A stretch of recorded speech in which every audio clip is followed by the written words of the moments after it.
Hi everybody, so this is going to be my presentation of the ATC Goals Workbook, and honestly, I hope I don't go over time. I have so many notes and they're all kind of scattered, but I've made like 30 recordings and I'm slowly just like developing the direction I'm taking this in. So, why is this worth putting time into?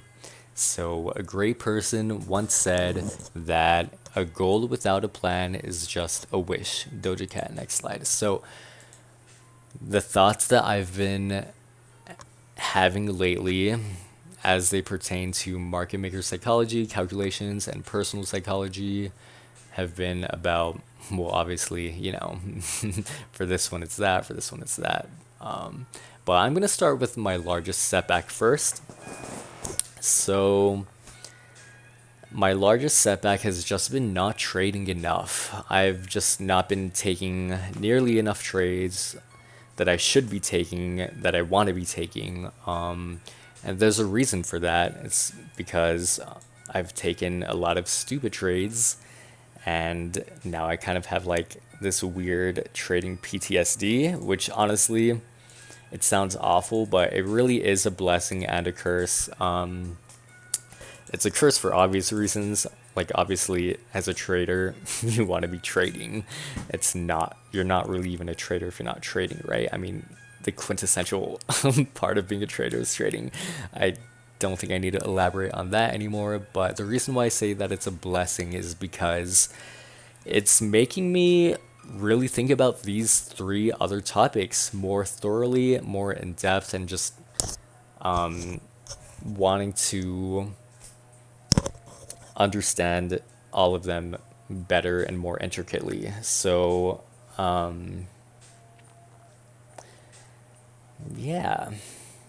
So let's get into those, I guess. So, market maker psychology, basically, my focus, my ultimate goal is to mirror the market maker as much as possible. Lately, my focus in regards to this has been just about keeping pace with the market maker. So it's a timing issue. I want to be on the same page as the market maker. So that's to say, adding when they're adding, taking off when they're taking off, getting out when they're getting out, all of that. So asking myself, is the trade that I'm anticipating to take in line with what the market maker is looking to do, right? So, like a potential problem that and I'm sure other people have had with market maker psychology is the timing aspect of it. So I'm sure there have been times where it's like they're in their building phase and we want it to be the money time, and we see things that suggest that money time is coming soon, or at least we think we see things that suggest that money time is coming through when really they might mean absolutely nothing, and we're just putting weight into what we're seeing because we think that it's we're projecting, right? We're projecting a game plan when really they might still be in the building phase and we're just not understanding that entirely. So, like I said, just asking myself, is the trade that I'm anticipating to take in line with what the market maker is looking to do? So, I'll leave it at that because I could go on and I will explain it very confusingly if I try to. So, I'm going to move on to the next topic of calculations.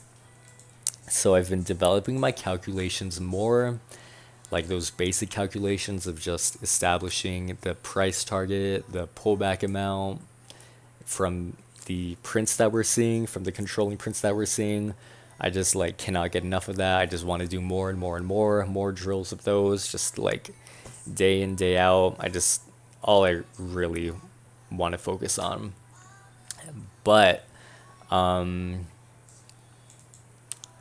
I think the next step would just be more mindful of percentages, because right now I'm just not putting a number to my percentages. Like I'm kind of getting a gist of it. Like, oh, it's in this area. Like if I think about it, I could put a percentage to it, but put a percentage to like a trade.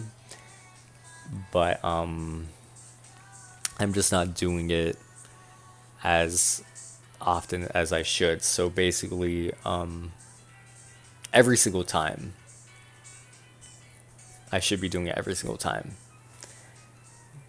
But yeah, like I said, I've been really focused on those basic calculations. So, you know, as it pertains to price targets and risk to reward ratios, and then entries based off of those risk to reward ratios.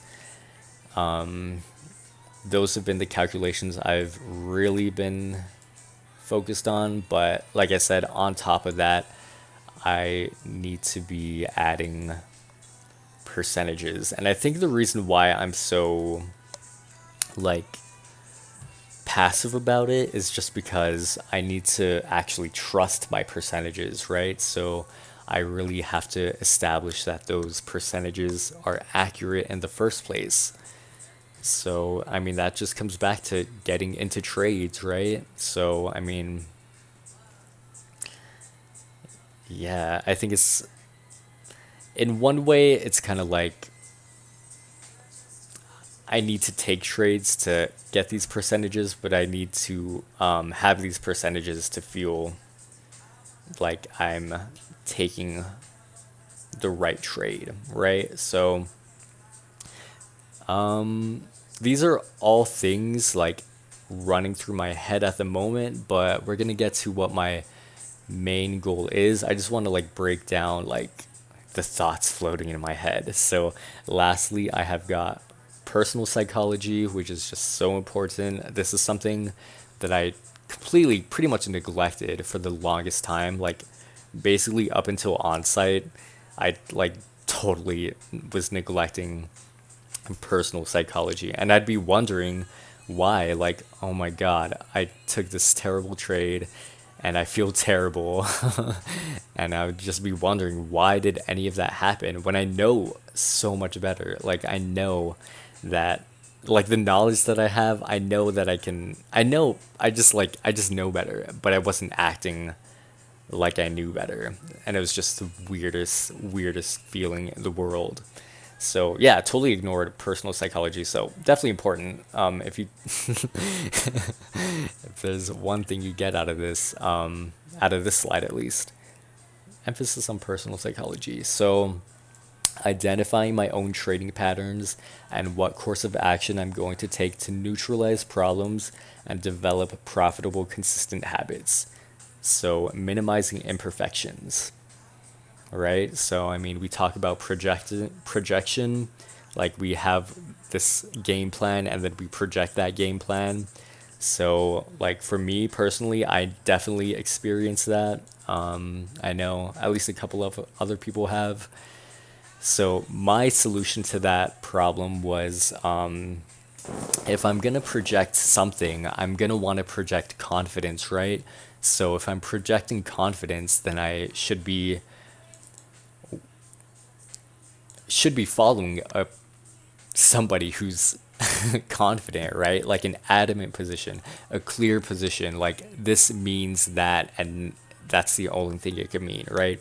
Like if I'm not projecting that confidence, then I should honestly, if anything, just step away because a huge problem that I had in the past was that I didn't even realize because I neglected my personal psychology. But a huge problem that I had was just focusing on confusing stocks. Like I swear, the more confusing a stock was, just the more I was drawn to it. It was like a moth getting attracted to a light, right? It's like I'd get zapped, but I'd just come back for more, and it was just the weirdest phenomena. Like even despite knowing everything that I know, it's like I was neglecting my own trading habits, and I would just, fall into the same traps over and over again. But thankfully, I've worked on that.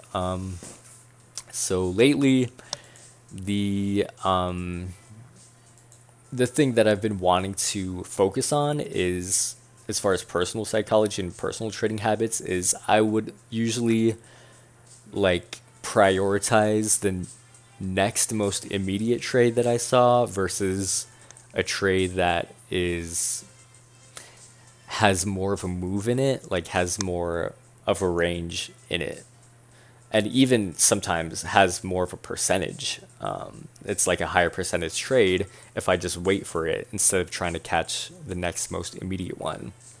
So really, just understanding like when to prioritize and the immediate trade versus the move with a larger range, and also understanding that the most immediate trade may not be it might be short lived, it might be a quick trade, so but that doesn't mean it's not worth my time. Like it could still be a high percentage trade for 50 cents or so,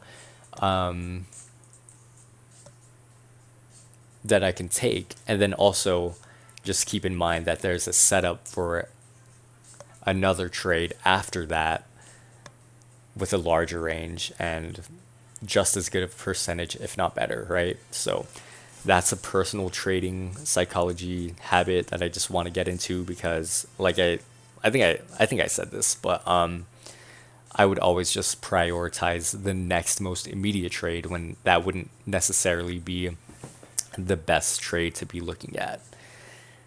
So let's come full circle. My largest setback is just not trading enough. So my most immediate goal is to obviously just trade more consistently, more often, and ultimately my ultimate trading goal is obviously to just trade more, be consistently profitable in my trading.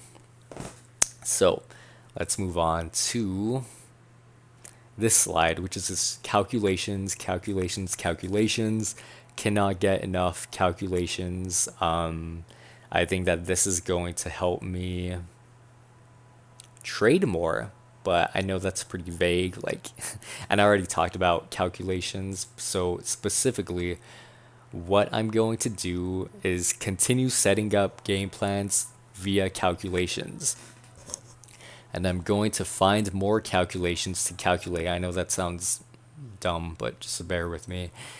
But my real trading goal is to finish every trade that I take or see thinking, is that repeatable, right? So I just want to think, is that repeatable? Is that repeatable? Is that repeatable? So I think that's important because it's going to take me out of the frame of mind of like, oh my God, was it a winner? Was it a loser? Was it right or wrong? Like, if I'm thinking like that when I'm trading or even after I'm trading, it's just gonna screw me up. And I mean, that's kind of how I got into the situation of not trading enough in the first place, is because that's just like after every trade, I'd feel, oh my God, I lost, or oh my God, I won. Like, oh, I was right. Oh, I was wrong. It's just,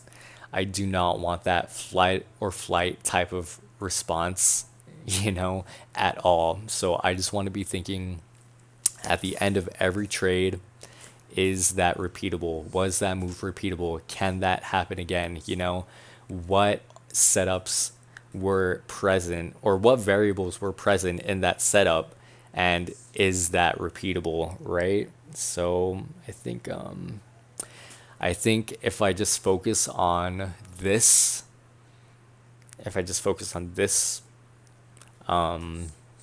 it should help chip away with my setback of not taking enough trades by creating a calculated frame of mind, which in turn should help with my other goals of mirroring the market maker, being mindful of percentages, and also understand my own trading habits.